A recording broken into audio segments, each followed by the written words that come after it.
Sharks, let me tell you a story about my friend Mark. He's from January 2015. Mark was sitting in his chair playing with his phone when he saw alert on his phone. Irina is typing. 5 seconds later, message arrived to his phone, and when he saw it, he jumped from his chair with excitement. She's coming! Because Irina was a girl he knew for 3 years already, and he met her in a group on Facebook, Parliamo Italiano. But he never met her before because she was living in Minsk, Belarus. And now finally, she was coming to Prague for a whole weekend, coming for Friday lunchtime and leaving on Sunday early morning.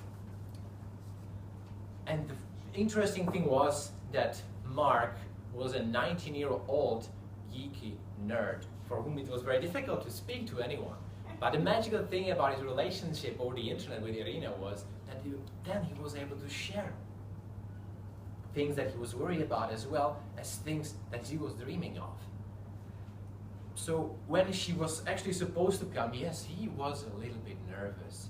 But when he waited for her in the airport and he saw her walk through the gate, he got a little bit scared even more for a moment when he saw her on her high heels, elegant in her black coat. But the moment when she looked at him and smiled, and when she walked towards him and hugged him, he knew that this is maybe going to be even better than talking via Skype. So the Friday afternoon was purely brilliant. He walked her around the old town Malá Strana Prague Castle, and they spent the evening drinking very cheap Czech beer in a restaurace u Jelena. And when he walked her into the front of her hotel, he kissed him on his forehead and said, "Good night, see you tomorrow." When he came home, when he was living with his dad, he was like flying in a dream. He would just make a cup of hot tea for his dad, who was suffering with a bad flu that week, and went to sleep full of dreams. On the next day, Saturday night, he took Irina to a club with his friends. And another new thing, they were dancing. But Mark always felt he's extremely clumsy in dancing, but in that case with Irina, it wasn't that. But the way she looked at him, he felt like he's John Travolta in Pulp Fiction. And he really felt that way, and he felt that this way he could dance all night, all the way until the morning. However, at some point, he took a look at his phone, and there was a message from his dad. "Mark, I'm feeling really sick. Could you please come home?"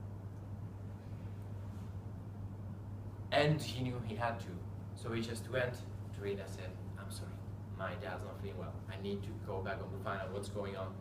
I'll try to come back." And she said, "I hope your dad will be fine, and I hope that you'll be able to get better." He rushed out from the club into the frozen darkness. He was running to catch a cab as quickly as he could. He didn't notice a patch of ice, so he fell on all four, his palms bleeding, hole in his trousers on his knee, but he managed to limp to the cab.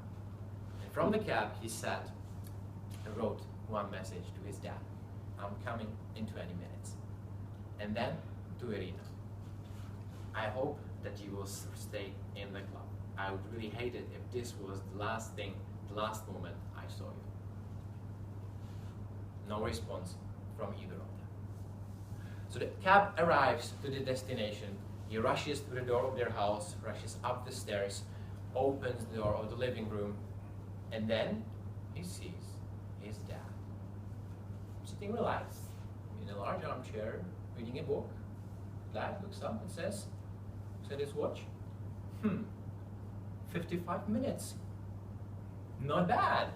I see that when you go clubbing, you're not getting drugged, and you have all your senses. Very good.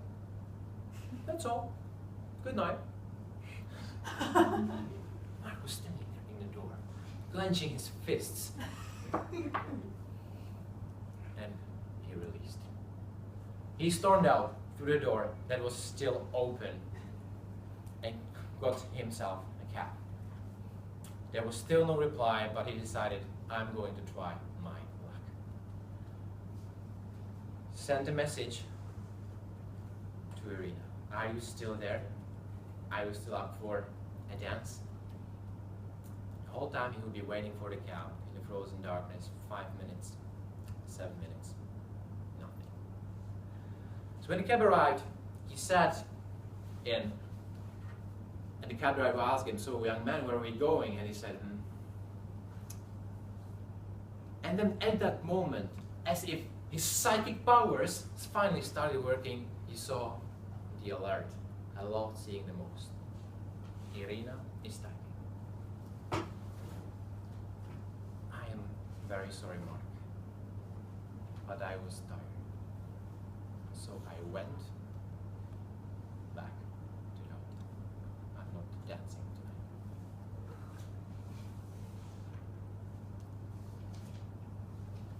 He didn't know whether he should crash the phone in his hand, throw it out from the window. But he didn't. He still held it in his hand. 10 seconds later, he saw it again. Irina is typing. But maybe, would you mind coming over and tell me a story? Because, you know, I really can't fall asleep without hearing a story. And if you could see the change in that face, you wouldn't believe that possible.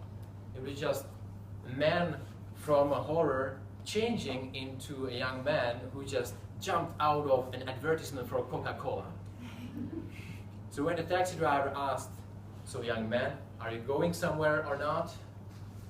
With a smile of George Clooney, sipping on his cup of Nescafe, said, yes, sir. Make it quick. We have 15 minutes to go to Hotel Ricardo. Let's go. Mijn Toastmaster.